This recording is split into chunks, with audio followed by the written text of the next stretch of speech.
In this video, I'm going to do a quick unboxing and review of the AIAIAI TMA-2 Studio XE headphones. AIAIAI is a Danish company who probably is best known for their modular DJ headphones. These are also modular, which means that you can swap out the individual components. The modular approach means that they're likely to live a longer lifespan than ordinary headphones. They're also made from recycled materials where possible. Before we continue, I should point out that they did send me these for free, but there's no strings attached, so the opinions reflected in this review will be my own.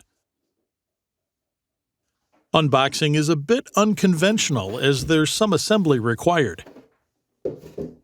There are several bags containing the various components. This is the A01, which contains a protective pouch. Great if you need to carry them with you.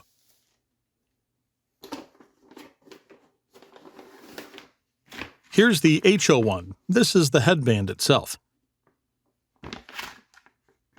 These bags are made from recycled material, by the way.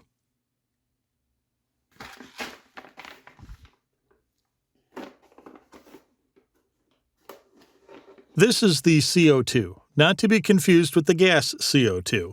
It's the 1.5 meter coil wire.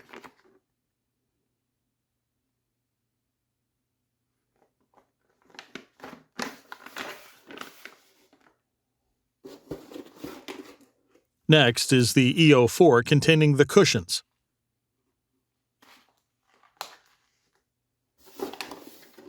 This last one is the S05, which contains the drivers.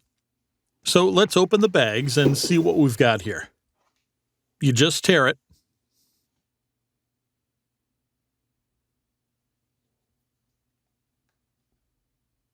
Overall, the build quality feels quite solid. There's no noise from the materials themselves, as can be the case with some cheaper headphones. Assembly is easy and there's no tools required. Just follow the instructions on the box.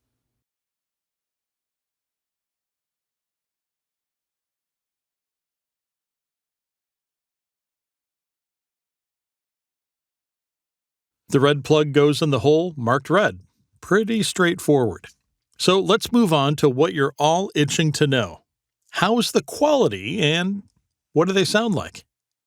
I've been using these for some time now, and the first thing I notice is that they're extremely lightweight. Compared to my old AKGs, I barely notice I have these on, which is great for long mixing sessions. This could potentially lead to some mishaps, though. Who hasn't experienced the embarrassment of getting up to grab a cup of coffee or something only to find yourself hanging by the cord of your headphones? Yeah, thought so. Fortunately, these come with a coil wire, so this scenario is far less likely to occur. A coil wire is much more practical, and I think other studio headphone manufacturers could learn something here. If you should ever damage the wire, you can simply replace it. That certainly wasn't the case with my old ones. I had only had those for about a week when my cat decided to chew on the wire. The cushioning is very soft, and they're not pressing on my ears. Because they're so lightweight, they're also very comfortable to wear long term. They're also easy to adjust. Because this is all modular, you can easily change to a different cushion, like these for example, the E08. I must admit I prefer the pricier Alcantara ones. As always, you get what you pay for, and the XE version is the budget version, so it comes with the cheaper leather cushions. Let's look at the specifications. The frequency response is rated at 10 to 20,000 Hz. The impedance is only 32 ohms, which means these will work with any USB audio interface out there. USB audio interfaces can't power high impedance headphones, so this is a huge plus if you intend to use these with a typical USB audio interface.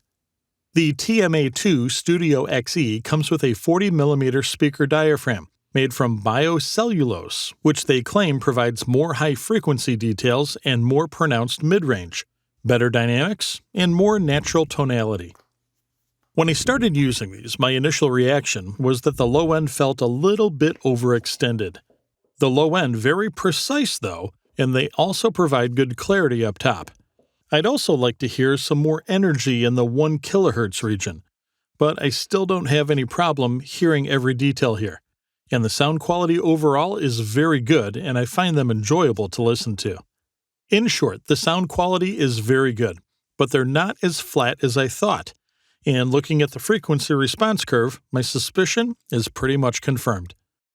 No headphones are perfectly flat though, and they all have their pros and cons. For example, here's the AKG K612 Pro in comparison. They have an undesirable drop-off in the low end, which is not ideal. The TM2 has a more pronounced low end, which can be beneficial if you're into more bass-heavy music, as it enables you to hear low-end detail more easily. Another thing to point out is that these are closed-back headphones. I generally recommend open headphones for mixing and closed for tracking. That said, that's not always practical. Many people need headphones that block outside noise and don't bleed sound into the environment for various reasons. And in that case, these work very well because the insulation is very effective. It also makes them well suited for tracking. So to sum it up, I think these are good all-around studio headphones for music producers who want good quality headphones at an affordable price. There are flatter alternatives out there for critical listening, but again, you get what you pay for, and these are certainly very good entry-level headphones. The build quality is solid, and the modularity and the eco-friendly design is also a plus. If you're on a budget and looking for affordable headphones that will last a long time, then you might want to consider the TMA-2 Studio XE studio headphones. I'll put the link in the description below. Don't forget to subscribe and hit the like button if you like this video. Thanks for watching.